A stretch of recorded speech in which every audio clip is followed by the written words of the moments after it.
إن الحمد لله نحمده ونستعينه ونستغفره ونعوذ بالله من شرور أنفسنا ومن سيئات أعمالنا من يهده الله فلا مضل له ومن يضلل فلا هادي له وأشهد أن لا إله إلا الله وأشهد أن محمدا عبده ورسوله يا أيها الذين آمنوا اتقوا الله حق تقاته ولا تموتن إلا وأنتم مسلمون يا أيها الناس اتقوا ربكم الذي خلقكم من نفس واحدة وخلق منها زوجها وبث منهما رجالا كثيرا ونساء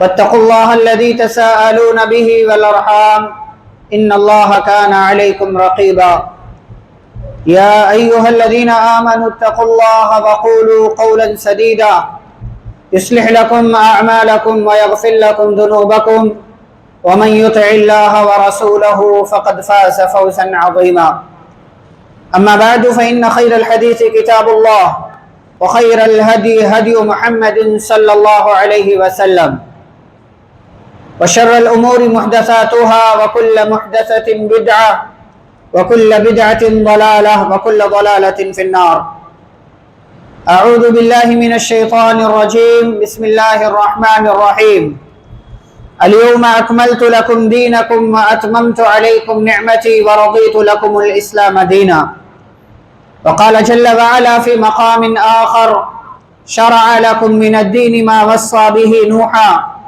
والذي أوحينا إليك وما وصينا به إبراهيم وموسى وعيسى أن أقيموا الدين ولا تتفرقوا فيه رب اشرح لي صدري ويسر لي أمري واحلل عقدة من لساني يفقهوا قولي رب زدني علما اللهم صل على محمد وعلى آل محمد كما صليت على إبراهيم وعلى آل إبراهيم إنك حميد مجيد اللهم بارك على محمد وعلى آل محمد كما باركت على إبراهيم وعلى آل إبراهيم إنك حميد مجيد محترم اسلامی بھائیوں، بزرگوں، نوجوانوں، عزیز بچوں اور پردہ نشین خواتین اسلام، ہم اور آپ عربی مہینے، عربی سال کے شعبان کے مہینے سے گزر رہے ہیں، اور شعبان یہ عربی سال کا 8واں مہینہ ہے جو رجب کے بعد اور رمضان سے پہلے آتا ہے۔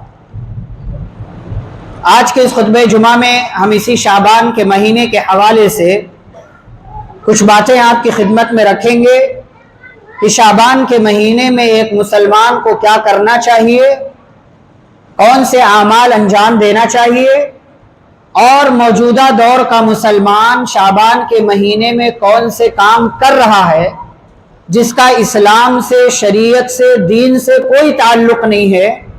یہ ساری باتیں آپ کی خدمت میں پیش کرنے کی کوشش کی جائے گی۔ سب سے پہلے یہ بات جان لیں کہ اللہ رب العالمین نے جو دین، جو مذہب، جو شریعت مجھے اور آپ کو دیا ہے اسے اسلام کہا جاتا ہے، اور یہ اسلام کوئی نیا دین نہیں ہے جسے لے کر کے پیارے رسول صلی اللہ علیہ وسلم آئے تھے، بلکہ اللہ نے جب سے نبیوں کا سلسلہ جاری کیا، جب سے انسانوں کا سلسلہ شروع ہوا، تب سے جو دین اللہ نے دنیا میں نازل کیا یہی دین، دین اسلام تھا۔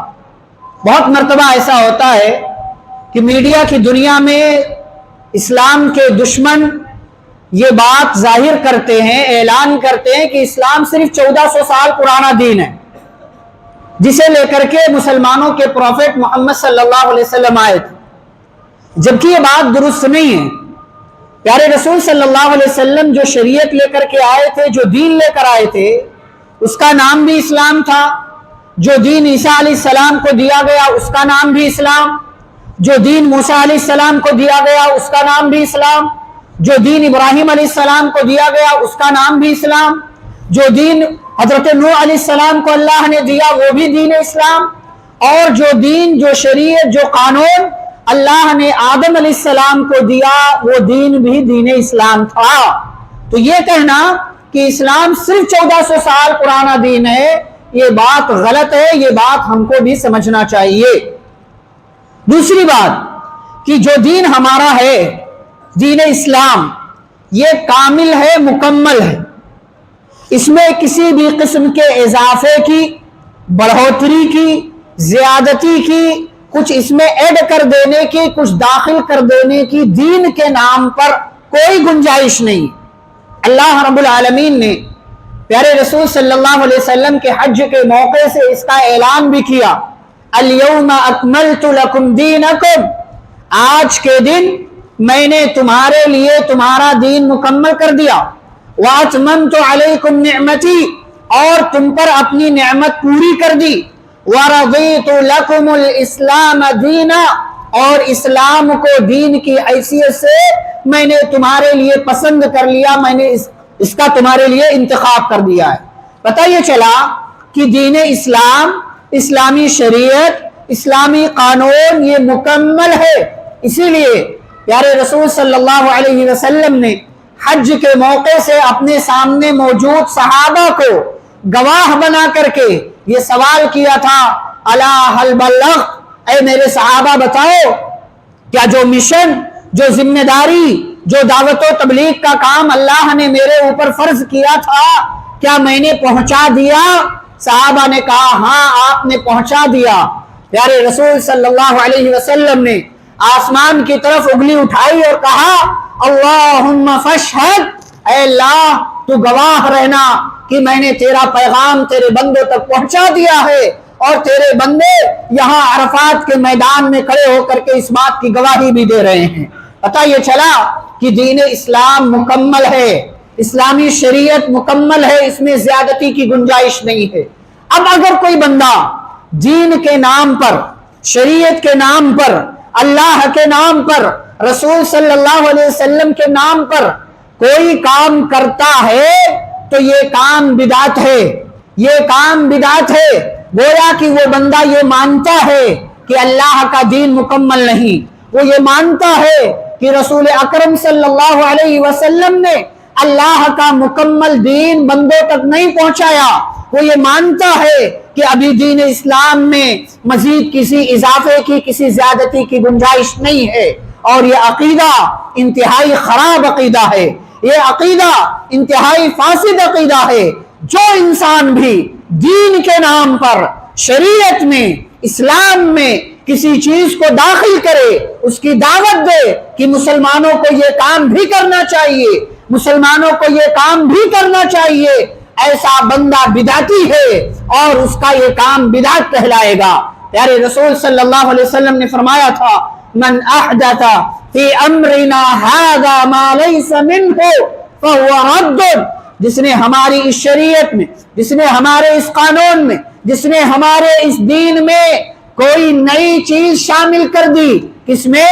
دین میں، شریعت میں، دنیاوی کام میں نہیں، گھر بار میں نہیں، کھیتی باڑی میں نہیں، بلکہ دینی معاملات میں جس نے کوئی نئی چیز، کوئی الگ سے چیز اسلام میں داخل کر دیا، نیا ایجاد کیا، فرمایا جس پر ہماری مہر نہیں ہے، جس پر محمد الرسول اللہ صلی اللہ علیہ وسلم کا نام نہیں ہے، جو نبی کی شریعت کا حصہ نہیں ہے، فَهُوَ رَدٌّ، ایسی چیز مردود ہے اور ایسی چیز ریجیکٹڈ ہے، رد کر دی جائے گی۔ میرے بھائی اور بزرگوں، ہمارے یہاں آج دیکھیں مسلمانوں کے سماج و معاشرے میں ہر مہینے کے حساب سے بدعتیں لوگوں نے ایجاد کر دی، کبھی اللہ کے نام پر، کبھی رسول اللہ صلی اللہ علیہ وسلم کے نام پر، کبھی ولیوں کے نام پر، کبھی بزرگوں کے نام پر، کبھی کسی نام پر اور کبھی کسی نام پر۔ شعبان کا مہینہ بھی انہی مہینوں میں سے ایک ہے کہ جس کے اندر مسلمانوں نے کئی ایک بدعتیں ایجاد کر لی۔ ابھی پیچھے رجب کا مہینہ گیا، آپ نے اس کے حوالے سے کئی ایک باتیں خطبوں میں سنی ہوں گی کہ رجب میں بھی کیسی کیسی بدعتیں لوگوں نے ایجاد کر رکھی، شعبان میں بھی کئی ایک بدعتیں مسلمانوں نے ایجاد کر رکھی۔ لیکن بدعتیں جاننے سے پہلے شعبان کے بارے میں یہ جان لیں جو سچی بات ہے، جو حقیقی بات، جو ثابت ہے اور جو کرنا چاہیے۔ پہلی بات شعبان کے حوالے سے وہ یہ کہ شعبان کا مہینہ یہ رمضان کے مہینے کی یاد دلانے والا مہینہ، شعبان جب آتا ہے مسلمان خوش ہوتے ہیں کہ اب آئندہ مہینہ جو آئے گا وہ رمضان کا مہینہ ہو. شعبان کا مہینہ رمضان کی یاد دلاتا ہے، اور اسی لیے شعبان کے مہینے میں پیارے رسول صلی اللہ علیہ وسلم کثرت سے نفلی روزے رکھا کرتے تھے، کثرت سے. بلکہ اما عائشہ رضی اللہ عنہا، ام سلمہ رضی اللہ عنہا، انس بن مالک رضی اللہ عنہ، ابو ہریرہ رضی اللہ عنہ، یہ سب بیان کرتے ہیں کہ نبی صلی اللہ علیہ وسلم جب شعبان کے مہینے میں روزہ رکھنے لگتے تھے تو ایسا لگتا تھا کہ آپ پورا مہینہ روزہ رکھیں گے، کسی دن بنا روزے کے نہیں رہیں گے. اتنا زیادہ آپ صلی اللہ علیہ وسلم اس مہینے میں روزہ رکھتے. بلکہ ام سلمہ رضی اللہ عنہا بیان کرتی ہیں کہ آپ صلی اللہ علیہ وسلم نے شعبان اور رمضان کے علاوہ مکمل مہینے میں کسی اور مہینے کا روزہ نہیں رکھا سوائے شعبان کے اور سوائے رمضان کے. رمضان کے روزے تو فرض ہیں، وہ رکھنا ہی رکھنا ہے، لیکن شعبان کے مہینے میں روزے رکھنا یہ نفلی روزے کہلائیں گے، اس کا ثواب آپ کو ملے گا، یہ آپ پر فرض نہیں ہے. تو شعبان کے مہینے میں ہمیں سب سے پہلا کام کیا کرنا ہے؟ ہمیں روزے رکھنے کا اہتمام کرنا چاہیے. روزے رکھنے کا اہتمام. آج اس کی 5 تاریخ ہے، شعبان کے مہینے کی آج 5 تاریخ ہے. آج کے بعد سے تقریباً 24 یا 25 دن باقی رہیں گے، اس کے بعد رمضان کا مہینہ شروع ہوگا. ان 24 یا 25 باقی دنوں میں ہمیں چاہیے کہ ہم نفلی روزے رکھنے کا اہتمام کریں. اور سوال یہ ہے کہ ہم اس مہینے میں نفلی روزے کیوں رکھیں؟ اس کا جواب ایک تو یہ ہے کہ اس مہینے میں پیارے رسول صلی اللہ علیہ وسلم روزہ رکھتے تھے، ہمیں بھی رکھنا چاہیے. آپ صلی اللہ علیہ وسلم کی سنت ہے، آپ کا طریقہ ہے، ہمیں بھی رکھنا چاہیے. اور نبی صلی اللہ علیہ وسلم کی سنت پر عمل کرنے کے لیے چاہے پورے مہینے آپ ایک ہی روزہ رکھیں، لیکن سنت پر عمل کرنے کے لیے ضرور رکھیں. یہ بات آپ یہاں سے لے کر کے جائیں کہ ایک روزہ آپ رکھیں گے، اپنے آپ سے وعدہ کریں اس مہینے ایک ہی روزہ، 2 روزہ، لیکن ضرور اس مہینے میں روزہ رکھنے کی کوشش کریں. اس کا ثواب کیا جانتے؟ نفلی روزہ رکھنے کا ثواب کیا ہے؟ من صام یوما فی سبیل اللہ بعد اللہ وجہہ عن النار 70 خریفا. جو اللہ کی خاطر ایک دن کا روزہ رکھتا ہے، ایک، یہ نفلی روزے کی بات، ایک دن کا روزہ رکھتا ہے، اگر وہ ایمان والا ہے تو اللہ اس کے چہرے کو اس ایک روزہ رکھنے کی وجہ سے جہنم سے 70 سال کی دوری پر کر دیا کرتا.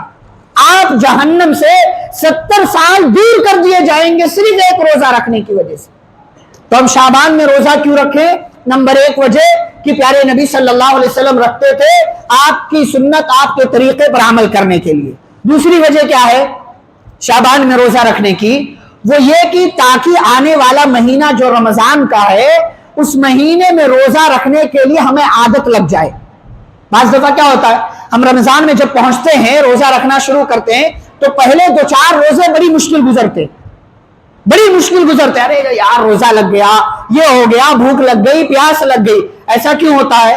کیونکہ آپ نے پچھلے کئی مہینوں سے کوئی روزہ نہیں رکھا، کوئی روزہ آپ کو عادت نہیں. آپ کو عادت ہے صبح اٹھ کر کے ناشتہ کرنے کی، پانی پینے کی، چائے پینے کی، اور چلتے پھرتے نہ جانے کیا کیا آپ کھاتے رہتے. دوپہر میں کھاتے ہیں، پھر اس کے بعد شام میں ناشتہ ہوتا ہے، مغرب سے پہلے. تو آپ کی عادت کھانے کی، اس لیے آپ کی باڈی کا جو سسٹم ہے یہ سسٹم آپ سے کھانا مانگتا ہے جب رمضان میں پہلا روزہ آپ رکھتے ہیں. لیکن آپ اللہ کے حکم پر عمل کرنے کے لیے آپ روزہ نہیں توڑتے ہیں، بھوک پیاس برداشت کر لیتے ہیں.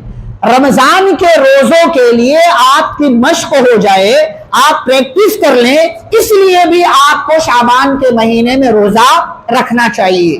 تیسری وجہ شعبان کے مہینے میں روزہ رکھنے کی وہ یہ کہ پیارے رسول صلی اللہ علیہ وسلم سے پوچھا گیا، اے اللہ کے رسول صلی اللہ علیہ وسلم یہ بتائیے آپ شعبان میں اتنا زیادہ کیوں روزہ رکھتے ہیں؟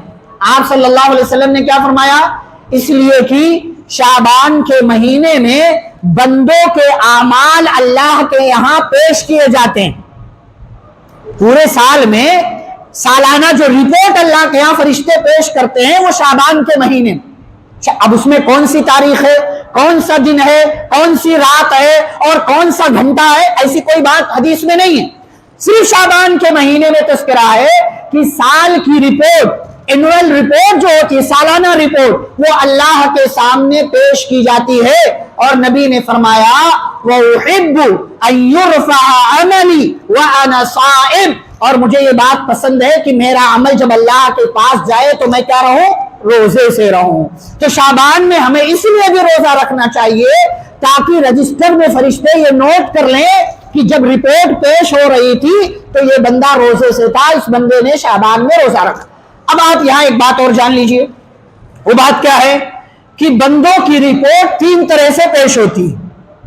بندوں کی رپورٹ اللہ کے ہاں 3 طرح سے پیش ہوتی ہے۔ ایک تو روزانہ کے حساب سے 2 مرتبہ، روزانہ کے حساب سے 2 مرتبہ۔ رات والا فرشتہ عصر کی نماز میں آتا ہے اور عصر کی نماز سے لے کر کے فجر کی نماز تک وہ رہتا ہے۔ اس دوران آپ نے کیا کیا، وہ رجسٹر میں یہ کرامن کاتبین دائیں والا بائیں والا، اچھا کیا تو اچھا، برا کیا تو برا، یہ دونوں نوٹ کر لیتے ہیں۔ پھر فجر میں یہ لوگ چلے جاتے ہیں، دن والے فرشتے آتے ہیں، فجر سے لے کر کے عصر تک وہ لوگ رہتے ہیں، آپ نے کیا کیا پورا نوٹ کرتے ہیں۔ اس طریقے سے دن میں 2 مرتبہ، ایک فجر کے وقت ایک عصر کے وقت آپ کی رپورٹ اللہ کے ہاں پیش ہوتی ہے، یہ ڈیلی رپورٹ ہے۔ دوسری رپورٹ ویکلی رپورٹ ہے، ہفتہ واری رپورٹ اللہ کے ہاں آپ کے عمل کا پیش کیا جاتا ہے، اور یہ کون کون سے دن ہے؟ ایک منڈے یعنی پیر، اور دوسرے جمعرات یعنی تھرسڈے کے دن۔ اسی لیے پیارے رسول صلی اللہ علیہ وسلم پیر اور جمعرات کا بھی روزہ رکھتے تھے، سوموار اور جمعرات کا روزہ رکھتے تھے، کیونکہ اس دن اللہ کے یہاں بندوں کے اعمال پیش کیے جاتے ہیں، اور بندوں کے عمل پیش کرنے کی تیسری شکل، تیسرا طریقہ سالانہ رپورٹ پیش کی جاتی ہے۔ کب؟ اسی شعبان کے مہینے میں، اور اسی لیے پیارے رسول صلی اللہ علیہ وسلم شعبان میں کثرت سے روزہ رکھتے تھے تاکہ میرا عمل جب اللہ کے پاس جائے تو میں روزے سے رہوں۔ یہ بات ہے جو ثابت ہے شعبان کے تعلق سے کہ ہمیں شعبان کے مہینے میں روزہ رکھنا چاہیے۔ اچھا، ایک اور وجہ پیارے رسول صلی اللہ علیہ وسلم نے بیان کیا، ایک اور وجہ شعبان کے مہینے میں روزہ رکھنے، وہ وجہ کیا ہے کہ یہ شعبان کا مہینہ رجب کے اور رمضان کے درمیان آتا ہے۔ رجب کون سا مہینہ ہے؟ 7واں مہینہ، جو حرمت والا مہینہ ہے، حرمت والا یعنی جس کا احترام کرنا چاہیے، جس کی عزت کرنی چاہیے، اور رمضان کا مہینہ جس میں مسلمان روزے رکھتے، بہت ساری نیکیاں کرتے ہیں۔ رجب اور رمضان کے بیچ میں یہ شعبان کا مہینہ آتا ہے، لوگ عبادتوں سے غافل ہو جاتے ہیں، اس لیے آپ صلی اللہ علیہ وسلم نے فرمایا امت کو تعلیم دینے کے لیے کہ امت نیک عمل سے غافل نہ ہو، اس لیے میں شعبان کے مہینے میں کثرت سے روزہ رکھتا ہوں۔ یہ وہ باتیں ہیں جو سچی باتیں، جو ثابت ہیں، جو کرنا چاہیے، اور جو پیارے رسول صلی اللہ علیہ وسلم نے کیا ہے۔ اب آئیے دیکھتے ہیں کہ اس مہینے میں ہمارے مسلمان بھائیوں نے کیا ایجاد کر لیا۔ پہلی بات، سب سے پہلی بات، کیا بدعت ایجاد کیا، کیا غلط کام ایجاد کیا؟ نمبر 1، 15 شعبان کے دن روزہ رکھنا۔ جب شعبان کی 15 تاریخ آتی ہے تو ہمارے مسلمان بھائی اس تاریخ کو روزہ رکھتے ہیں۔ میں نے کہا شعبان کے مہینے میں روزہ رکھنا چاہیے، لیکن آپ اپنی طرف سے کسی خاص دن کو فکس کر لیں، اس کی اجازت آپ کو نہیں۔ آپ کل روزہ رکھ لیں، پرسوں روزہ رکھ لیں، 200 روزہ رکھ لیں، چلے گا، لیکن آپ صرف 15 تاریخ کو روزہ رکھیں، اس کی فضیلت بتائیں اور بتائیں کہ اس کے روزہ رکھنے کا اتنا اور اتنا اور اتنا ثواب ملتا ہے، تو ایسی کوئی بات پیارے رسول صلی اللہ علیہ وسلم سے ثابت نہیں ہے۔ آپ ایک دن بھی روزہ رکھ سکتے ہیں شعبان کے مہینے میں، لیکن صرف 15 تاریخ کو روزہ رکھیں گے اور اس پر دلیل دیں گے کہ نبی نے کہا ہے، صحابہ نے کیا ہے، تو ایسی کسی بھی بات کا کوئی ثبوت نہیں ہے، ایسا کرنا بدعت کہلائے گا۔ تو سب سے پہلی بدعت کیا ہے؟ 15 تاریخ کو، شعبان کی 15 تاریخ کو روزے رکھنا۔ اچھا، کمال کی بات کیا جانتے ہیں؟ ہمارے یہاں بھائی 15 شعبان کے دن کو عید کا دن کہتے ہیں، جیسے کہ دھیرے دھیرے بہت ساری عیدیں آتی جا رہی ہمارے مسلمانوں کے یہاں۔ پیارے رسول صلی اللہ علیہ وسلم گئے تو صرف 2 عیدیں تھیں، ایک عید الفطر اور دوسرے عید الاضحیٰ، اور یہ تیسری عید ہفتے کی عید جو جمعہ کا دن ہوتا ہے، اس کے علاوہ کوئی اور عید نہیں تھی۔ آج دیکھیں کتنی عیدیں مسلمانوں نے ایجاد کر لی، اور باقاعدہ اب تو ان عیدوں کی نماز بھی پڑھنا شروع کر دیا، نعوذ باللہ۔ ایسی ایسی چیزیں. اسی لیے کہتے ہیں نا بدعت بانجھ نہیں ہوتی. بدعت جو ہے وہ بانجھ نہیں ہوتی. ہر نئے سال کوئی نئی چیز اس میں داخل ہوتی ہے, کوئی نئی چیز اس میں شامل کر. اس سال کچھ کر رہے ہیں, اگلے سال اسی میں کچھ اور مکس, کچھ اور مکس, کچھ اور. آپ نے دیکھا اتنی عمر ہو گئی آپ کی, عید الفطر میں, عید الاضحیٰ میں کوئی نئی چیز ہم نے شامل نہیں کی. کیوں؟ اس لیے کہ وہ سنت ہے, وہی طریقہ ہے. جبکہ بدعت کے معاملے میں کیا ہوتا ہے؟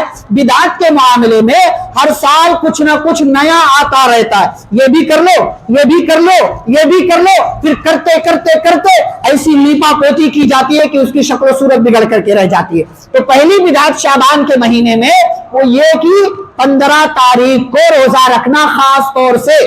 دوسری بدعت 15 تاریخ کو, شعبان کی 15 تاریخ کو عید کا دن کہنا. اب آپ دیکھیں, ایک طرف عید کا دن کہتے ہیں, دوسری طرف روزہ رکھتے ہیں. ہماری شریعت کیا کہتی ہے؟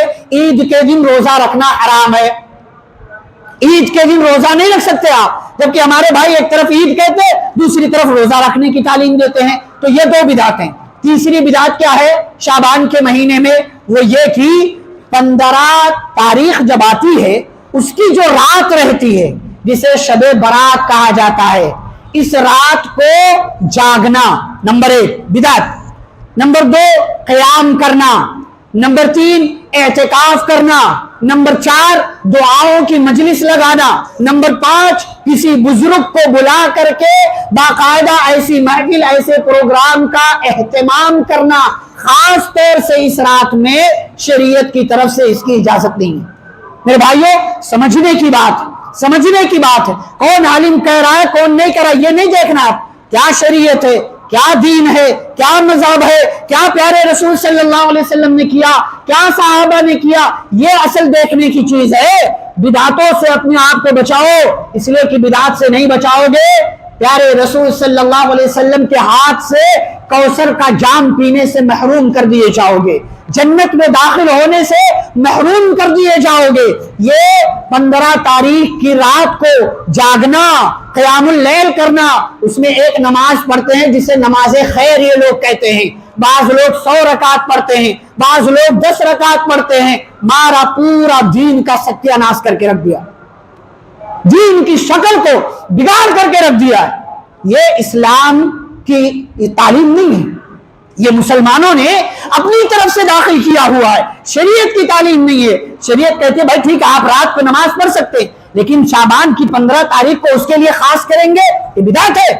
آپ روزانہ اٹھ کر کے نماز پڑھے, کسی دن آپ کی آنکھ کھل گئی, آپ نے نماز پڑھ لیا, لیکن یہ کیا کہ نئے کپڑے, گھر کو سجاؤ, قمقمے لگاؤ, مسجدوں کو آباد کرو, مسجدوں کو سجاؤ, باقاعدہ ڈیکوریشن کرو, اہتمام کرو, کسی عالم کو بلاؤ, نمازیں پڑھو اور دعاؤں کی مجلس لگاؤ. پیارے رسول صلی اللہ علیہ وسلم نے کیا, صحابہ نے کیا, تابعین نے کیا, بزرگوں نے کیا, اماموں نے کیا. کس نے کیا؟ امام ابو حنیفہ نے, امام مالک نے, امام شافعی نے, امام احمد بن حنبل نے. کس نے, کس نے؟ دلیل مانگو ان سے, دلیل کوئی نہیں ہے ان کے پاس, کوئی دلیل نہیں ہے. ہاں کچھ لوگوں کی ضعیف اور من گھڑت روایتیں ہیں جنہوں نے اپنی طرف سے بنا لیا ہے, اپنی طرف سے. اچھا اسی میں ایک اور بدعت کیا ہوتی ہے, کیا بدعت کرتے ہیں؟ قبرستان کو خوبصورت بنانا. آپ شعبان کی 15ویں رات کو چلے جائیں قبروں کی طرف, آپ کو قبریں خوبصورت لگیں گی, قمقمے لگے ہوں گے, سجایا گیا, اس کو بھی ڈیکوریٹ کیا گیا ہے, خوبصورت لگنا چاہیے. کیوں؟ اس لیے کہ شعبان کی 15ویں رات کو لوگ قبروں کی زیارت کے لیے جاتے ہیں اور کیا کہتے ہیں پیارے رسول صلی اللہ علیہ وسلم گئے تھے, پیارے رسول اس رات کو گئے تھے. او میرے بھائی, نبی صلی اللہ علیہ وسلم, آپ کی بات اگر مان بھی لیا جائے, پہلی بات تو وہ بات درست نہیں ہے, وہ حدیث صحیح نہیں, لیکن اگر آپ کی بات مان لیا جائے تو کیا نبی صلی اللہ علیہ وسلم صرف شعبان کی 15ویں رات کو گئے تھے قبروں کی زیارت کے لیے؟ آپ کبھی کبھار احد کے شہیدوں کی قبروں پہ چلے جاتے, کبھی بقیع قبرستان میں چلے جاتے تھے, کبھی کہیں کوئی اور قبرستان میں چلے جاتے تھے. آپ نے یہ عمل کو ثابت نہیں مانا, یا آپ نے نبی کا طریقہ اختیار نہیں کیا, لیکن ہاں آپ کے اپنے موقف کی, اپنے دماغ کی ایک بات تھی کہ نبی صلی اللہ علیہ وسلم شعبان کی 15ویں رات کو گئے تھے قبروں کی زیارت کرنے کے لیے, ہمیں بھی جانا چاہیے. کتنی غلط بات ہے یہ, کتنی غلط بات ہے. اور قبروں کو آباد کرنا, بھائی قبریں کیا ہوتی ہیں؟ قبرستان یہ عبرت کی جگہ ہوتی ہے, نصیحت کی جگہ ہوتی ہے. آپ نے اس کو سجا دیا, نصیحت کہاں سے ملے گی؟ آپ نے اس کو خوبصورت بنا, قبرستان خوبصورت بنانے کی جگہ, قبرستان خوبصورت بنانے کی جگہ. اچھا, اس میں ایک اور عقیدہ ہمارے بھائیوں کا کیا ہے کہ شعبان کی 15ویں رات کو روحیں واپس آتی ہیں. کیا ہے؟ روحیں واپس آتی ہیں. یہ بھائی لوگ قبروں کی زیارت کے لیے جاتے ہیں اور روحیں ان کے گھر آتی ہیں. یہ کتنی عجیب بات ہے نا, یہ کتنی. آپ تو گئے قبروں کی زیارت کے لیے اور جو قبروں میں تھے وہ آپ کے گھر آ گئے. دونوں کی ملاقات کب ہوگی؟ اسی لیے میں نے کہا بدعتی کے پاس دماغ نہیں ہوتا, بدعت باج نہیں ہوتی. بدعت ہر سال نئے نئے بچے دیتی ہے, ہر سال اس میں کچھ ایڈ کیا جاتا ہے. عجیب و غریب تماشا ہے. گھر میں کھانا بنے گا, حلوہ پوری بنے گی, طرح طرح کی ڈشز بنیں گی. کیوں؟ روحیں آئیں گی, روحیں آئیں گی. اور آپ کہاں جائیں گے؟ قبرستان جائیں گے. آپ قبرستان جائیں گے. آپ قبرستان کیوں گئے؟ قبرستان کیوں جاتے ہیں؟ ہمارا کیا مسئلہ پتہ ہے؟ جو دین سے ثابت ہے وہ ہم نہیں کرتے, اور جو دین میں ثابت نہیں ہے اس کو ثابت کرنے کے لیے اور اس پر عمل کرنے کے لیے ایڑی چوٹی کا زور لگاتے ہیں. نبی صلی اللہ علیہ وسلم نے کیا فرمایا تھا؟ كنت نهيتكم عن زيارة القبور فزوروها. میں نے تمہیں قبروں کی زیارت سے پہلے منع کیا تھا, اب اجازت دے رہا ہوں, اب قبرستان جاؤ, قبروں کی زیارت کرو. کیوں؟ فإنها تذكركم الآخرة. کیونکہ قبروں کی زیارت کرنا, قبرستان جانے سے آخرت یاد آتی ہے. نبی صلی اللہ علیہ وسلم نے قبروں کی زیارت کرنے کی تعلیم دی ہے کہ قبرستان جایا کرو. ہمارا کیا مسئلہ ہے؟ اگر کسی کا انتقال نہ ہو تو ہم قبرستان جائیں گے نہیں. یہ کتنی عجیب و غریب بات. قبرستان ہمارے محلے میں, ہمارے اپنے گھر کے پاس 1-2 کلومیٹر کے رینج میں ہے, لیکن نبی صلی اللہ علیہ وسلم کی سنت پر عمل کرنے کے لیے ہم قبرستان کی زیارت نہیں کرنے جا سکتے. لیکن جو چیز ثابت نہیں ہے, 15ویں شعبان کی رات کو پورا کا پورا گھرانہ اٹھ کر کے قبروں کی زیارت کے لیے جاتا ہے, پورا کا پورا. اور ایسا رش ہوتا, واللہ ایسا منظر ہوتا, کبھی آپ دیکھنے کے لیے چلے جائے کہ جیسا لگتا ہے کہ کوئی شادی ہے, کوئی ولیمہ ہے, کوئی تقریب ہے, کوئی فنکشن ہے. یہ پیارے رسول صلی اللہ علیہ وسلم کی سنت کا مذاق, یہ آپ کے طریقے کا مذاق, یہ صحابہ کرام کا مذاق اڑانا ہے. گویا کہ یہ کام کرنے والے یہ کہہ رہے ہوتے کہ صحابہ دیکھو تم نے یہ کام نہیں کیا, تمہاری سمجھ میں یہ نہیں آیا, ہماری سمجھ میں آیا, دیکھو ہم یہ کام کر رہے. نعوذ باللہ, کتنا برا عقیدہ ہے. پیارے رسول صلی اللہ علیہ وسلم نے جن کی تربیت کی, جنہیں پڑھایا, جنہیں لکھایا, جنہیں سمجھایا, جن کو اونچ نیچ بتایا, جن کو قرآن خود نبی نے پڑھ کر کے سمجھا کر کے بتایا ہو, اس کا یہ مفہوم, اس کا یہ معنی, اور صحابہ کی جن نگاہوں میں نبی کو کام کرتے دیکھا ہو کہ نبی نے یہ کیا, یہ کیا, یہ کیا اور یہ کیا, اور پوری بات نبی صلی اللہ علیہ وسلم کی عنوان بیان کر دی ہو, بتاؤ نبی کی باتوں میں یہ بات کہاں ہے کہ نبی صلی اللہ علیہ وسلم نے کہا ہو کہ شعبان کی 15ویں رات کو قبرستان کی زیارت کے لیے جایا کرو. میرے بھائیوں, اور میں نے کہا کہ روحیں واپس آنے کا یہ عقیدہ رکھتے ہیں, یہ بھی نہایت غلط عقیدہ ہے. روحیں واپس آنے کا عقیدہ رکھنا یہ نہایت غلط. ہماری شریعت کیا کہتی ہے؟ ایک بندہ مر جاتا ہے, اگر وہ نیک ہے اس کی روح علیین میں چلی جاتی. علیین ایک جگہ ہے, وہاں پر ایک کتاب ہے, آپ سورۃ المطففین پارہ نمبر 30 میں جا کر کے پڑھیں, آپ کو معلوم ہوگا علیین کیا ہے. اور اگر وہ بندہ برا ہے اس کی روح سجین میں چلی جاتی ہے. تو اچھے لوگوں کی روح علیین میں اور برے لوگوں کی روح سجین میں. ہمارے یہاں آواگمن کا عقیدہ نہیں ہے, ہمارے یہاں تناسخ ارواح کا عقیدہ نہیں ہے, غیر مسلموں کے ہاں کی طرح کہ ان کے ہاں عقیدہ ایک بندہ مر گیا, اگر وہ اچھا تھا تو اور اچھی شکل میں دوبارہ آئے گا, اگر برا ہے تو کتے بلی سور کی شکل میں دوبارہ سے اس کا جنم ہوگا, یا اس کی روح بھٹکتی رہتی ہے. اسی لیے اسی آواگمن کے عقیدے نے کیا کیا, آتما, بھوت, پریت، آصف اور جو ہے پتہ نہیں کیا کیا جو ہے پورا مار کر کے شریعت کی تعلیم کو بگاڑ کر کے عورتوں کے دماغ میں خاص طور سے یہ خناس بھر دیا کہ آتما آتی ہے، آصف آتا ہے، بھوت آتا ہے، پریت آتا ہے، ایسا ہوتا ہے ویسا ہوتا ہے، کسی کو مارا گیا ہے تو اس کی آتما بھٹکتی رہتی ہے اور وہ بدلہ لینے کے لیے اس کی تلاش میں رہتی ہے۔ ہماری شریعت کا یہ عقیدہ نہیں ہے، لیکن بدقسمتی سے ہمارے مسلمان بھائیوں نے کہا کہ نہیں، شعبان کی 15 رات کو یہ جو ہے روحیں ہیں یہ واپس آتی ہیں، اور اسی لیے ان کے استقبال میں ہمارے مسلمان بھائی کیا کرتے ہیں، گھروں کو سجاتے ہیں، کمرے لگاتے ہیں، باقاعدہ مہمان آئے گا اس کا استقبال کریں گے، لیکن گھر میں استقبال کے لیے کوئی رہے گا نہیں۔ کیوں؟ اس لیے کہ سارے لوگ قبرستان چلے جائیں گے۔ اچھا، ایک اور بات، اس میں ایک اور غلط چیز جو لوگ کرتے ہیں وہ یہ کہ حلوہ پوری بناتے ہیں۔ ہمارے ہاں یو پی وغیرہ میں جو لوگ ہیں ان کے ہاں شعبان کا نام آتے ہی پہلی چیز ذہن میں آتی ہے حلوہ۔ سب سے پہلی چیز ذہن میں کیا آتی ہے؟ شعبان تو حلوہ۔ یہ حلوہ کیوں بھائی؟ بعض لوگ کہتے ہیں نبی صلی اللہ علیہ وسلم کے دندان مبارک شہید ہو گئے تھے تو نبی نے حلوہ کھایا تھا۔ کیا بیوقوفی ہے، کیا نبی کے دانت ٹوٹے تھے کب؟ جنگ احد میں جو شوال کے مہینے میں ہوئی، اور تم حلوہ بنا کر کے شعبان کے مہینے میں کھا رہے ہو۔ تمہاری بات درست مان لیں، وہ تو بھائی شوال کے مہینے میں حلوہ بنا کر کے کھاؤ نا، تو شعبان کے مہینے میں حلوہ بنا کر کھانے والی کون سی بات؟ اچھا، بعض عورتوں کے یہاں تو یہ مسئلہ ہے کہ شعبان میں حلوہ نہیں بنا تو گویا کہ ہمارے گھر میں برکت نہیں آئے گی، ہمارے یہاں برکت نہیں آئے گی۔ حلوہ بنانا کمپلسری ہے، ضروری ہے، اور یہ کام نہیں ہوا تو ہم نبی کے قریب نہیں جا سکیں گے، نبی کی شفاعت ہمیں نصیب نہیں ہوگی۔ نعوذ باللہ۔ یہ حلوہ پوری، بعض علاقوں میں غریب عورتیں قرضہ لے کر کے حلوہ بناتی ہیں اگر ان کے ہاں میسر نہیں ہے تو۔ یہ صرف دین کا تماشا ہے، یہ صرف دین کا کھلواڑ ہے۔ اچھا، اسی میں ایک اور بات ہمارے بھائی کیا کہتے ہیں، بہت اہم بات، شب برات کی فضیلت۔ شعبان کی 15ویں رات کو شب برات کہتے ہیں، برات والی رات۔ کیوں کہتے ہیں؟ اسی رات میں قرآن نازل ہوا تھا، کہتے ہیں اسی رات میں قرآن۔ اب یہ بھی بیوقوفی ہے، میں نے کہا بدعت ایجاد کرنے والے کے پاس دماغ نہیں ہوتا۔ اللہ نے کیا کہا؟ شہر رمضان الذی انزل فیہ القرآن، رمضان کے مہینے میں قرآن نازل ہوا، اور شب برات کس مہینے میں؟ شعبان کے مہینے میں۔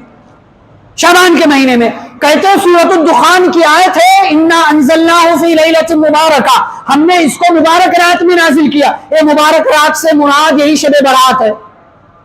یار بھائی، آپ یا تو ایک طرف یہ مان لو کہ رمضان میں قرآن نازل نہیں ہوا، قرآن خود کہہ رہا ہے سورۃ البقرہ کی آیت نمبر 185 میں اللہ نے کہا رمضان کا مہینہ جس میں قرآن نازل کیا گیا، تو رمضان کے مہینے میں قرآن نازل ہوا۔ اب اگر قرآن کو آپ مانتے تو اس آیت کو مانیں کہ رمضان میں قرآن نازل ہوا، تو پھر لیلۃ المبارکہ سے مراد کیا ہوگا؟ دوسری سورہ پڑھیے، اللہ نے کہا انا انزلناہ فی لیلۃ القدر، ہم نے اس قرآن کو قدر والی رات میں نازل کیا، یعنی شب قدر میں، جو رمضان کے مہینے میں آتا ہے۔ اور جو شب قدر ہے وہی برکتوں والی رات ہے جو سورۃ الدخان میں اللہ نے کہا انا انزلناہ فی لیلۃ مبارکہ، ہم نے اس کو مبارک رات میں نازل کیا۔ اب شب قدر مبارک رات کیسے ہوتی ہے؟ فرمایا لیلۃ القدر خیر من الف شہر، اس لیے کہ شب قدر میں عبادت کرنا 1000 مہینے کی عبادت سے بہتر ہے۔ آپ شب قدر میں عبادت کر لیں، کتنی برکت ملے گی آپ کو؟ 1000، یعنی 83 سال 4 مہینے کی عبادت کرنے کا ثواب اللہ کی طرف سے آپ کو ملے گا۔ تو یہ ہمارے بھائی دلیل کہیں کی ہے، مفہوم کہیں کا ہے، اور کہیں اور چپکا دیتے ہیں، اور عوام تو اس کو تو کچھ پتہ ہی نہیں ہے۔ عالم صاحب نے قرآن سے دلیل دی ہے۔ دیکھیں میرے بھائی، لوح محفوظ سے آسمان دنیا پر اللہ نے رمضان کے مہینے میں شب قدر میں قرآن کو نازل کیا۔ لوح محفوظ جو اللہ کے پاس ہے، اللہ کے پاس، اللہ کہاں ہے؟ 7 آسمان کے اوپر اس کا عرش ہے، عرش کے اوپر کرسی ہے، کرسی پر اللہ مستوی ہے، وہی لوح محفوظ ہے، وہاں یہ قرآن تھا۔ اللہ نے اس کو رمضان کے مہینے میں شب قدر میں آسمان دنیا پر، جو آسمان ہم کو دکھائی دیتا یہاں نازل کیا، اور پھر پیارے رسول صلی اللہ علیہ وسلم کو جب نبی اللہ نے بنایا تو جیسے جیسے ضرورت پڑی آسمان دنیا سے قرآن کا نزول اللہ نے ویسے ویسے کیا جبریل امین علیہ السلام کے ذریعے، اور 22 سے 23 سال کی مدت میں آسمان دنیا سے دنیا کے اندر مکمل قرآن نازل ہو گیا۔ آپ دلیل کچھ دیں، مفہوم کچھ بیان کریں، عوام کو بے وقوف بنائیں، تو یہ بات درست نہیں ہے۔ سمجھنے والی بات یہ ہے کہ قرآن شب برات میں نہیں بلکہ شب قدر میں نازل ہوا، اس لیے کہ شب قدر رمضان کے مہینے میں آتی ہے، شعبان کے مہینے میں نہیں آتی۔ میرے بھائی اور بزرگوں، میں کہنا کیا چاہ رہا ہوں آپ سے، پیغام کیا دینا چاہ رہا ہوں آپ کو، وہ یہ کہ سنت کو لازم پکڑو، سنت کو لازم پکڑو، نبی صلی اللہ علیہ وسلم کے طریقے پر عمل کرو۔ آپ نے کیا کہا، صحابہ نے کیا کیا، کیسے کیا، کب کیا، کیوں کیا، کس بنیاد پر کیا، یہ ہمیں دیکھنا چاہیے اور ہمیں بھی ویسے ہی رہنا چاہیے۔ کون کیا کر رہا ہے، دین کے نام پر کیا ایجاد کر رہا ہے، پیٹ کے نام پر کیا ایجاد کیا جا رہا ہے، اور یہ پاکھنڈی اور یہ جو ہے دیگر دنیا پرست مولوی یہ عوام کو بے وقوف بنا کر کے اپنی جیب بھرتے ہیں اور عوام کے مال کا ناجائز تصرف کرتے ہیں۔ اللہ نے کہا ایسے لوگ حرام مال کھا رہے ہیں، قیامت کے دن ان کو حساب دینا ہے۔ آپ اپنے مال کے مالک ہیں، اپنے مال کا جائزہ لیں، اپنی زندگی کا جائزہ لیں۔ پیغام بس یہی ہے کہ سنت کو عام کریں، پیارے رسول صلی اللہ علیہ وسلم کا طریقہ اختیار کریں، بدعتوں سے بچیں، بدعتیوں سے بچیں، بدعت کے کام سے اپنے آپ کو بچائیں، کام وہی کرے جو اللہ کے ہاں قابل قبول ہو، ورنہ آپ بدعت کا کوئی کام کتنی ہی محبت سے کیوں نہ کر جائیں لیکن اللہ کے ہاں وہ قابل قبول نہیں ہے۔ اور خود پیارے رسول صلی اللہ علیہ وسلم ایسے لوگ جو دنیا میں سمجھتے ہیں کہ میں نے نبی کے نام پر یہ کیا وہ کیا، حالانکہ اس کا کوئی ثبوت نہیں ہے، نبی صلی اللہ علیہ وسلم ایسے لوگوں کے تعلق سے قیامت کے دن کہیں گے سحقن سحقن لمن غیر آبادی، ایسے لوگوں کے لیے دوری ہو جنہوں نے دنیا میں میرے آنے کے بعد میرے دین میں تبدیلی کر کے رکھ دیا۔ میرے بھائی اور بزرگوں، شعبان کے حوالے سے یہ چند باتیں تھی جو میں نے آپ کی خدمت میں رکھنے کی کوشش کی۔ اللہ رب العزت سے دعا ہے اللہ ہم سبھی کو سنتوں کو لازم پکڑنے کی توفیق عطا فرمائے، پیارے رسول صلی اللہ علیہ وسلم کی بتائی ہوئی شریعت اور بتائے ہوئے قوانین کے مطابق زندگی گزارنے کی توفیق دے، صحابہ کرام کا منہج اپنانے کی توفیق عطا فرمائے، قرآن و حدیث کو پڑھنے، سمجھنے، مطالعہ کرنے اور ان باتوں کو اپنی زندگی میں داخل کرنے کی توفیق دے۔ اللہ رب العالمین ہمارے درمیان جو بیمار ہیں انہیں شفائے کاملہ عاجلہ عطا فرما، جو کسی طرح کی مصیبت میں ہیں اللہ ان کی مصیبتوں کو دور فرما، جو قرض دار ہیں اللہ ان کے قرض کی ادائیگی کی سبیل پیدا فرما، جو بیمار ہیں اللہ انہیں شفاء کاملہ عاجلہ دے، اور جو خواتین ہمارے گھروں میں ہیں، ہماری مائیں، ہماری بہنیں، ہماری بیٹیاں اور ہمارے گھر کی عورتیں، اللہ ان تمام لوگوں کی حفاظت فرمائے، اللہ ہمارے نوجوانوں کی حفاظت فرمائے، ہم مسلمانوں کی حفاظت فرمائے، اللہ جب تک ہم سبھی کو دنیا میں زندہ رکھے، اسلام اور ایمان پر زندہ رکھے، خاتمہ تو خاتمہ بالخیر ہو۔ وصلی اللہ تعالی علی نبینا محمد وعلی آلہ وصحبہ اجمعین۔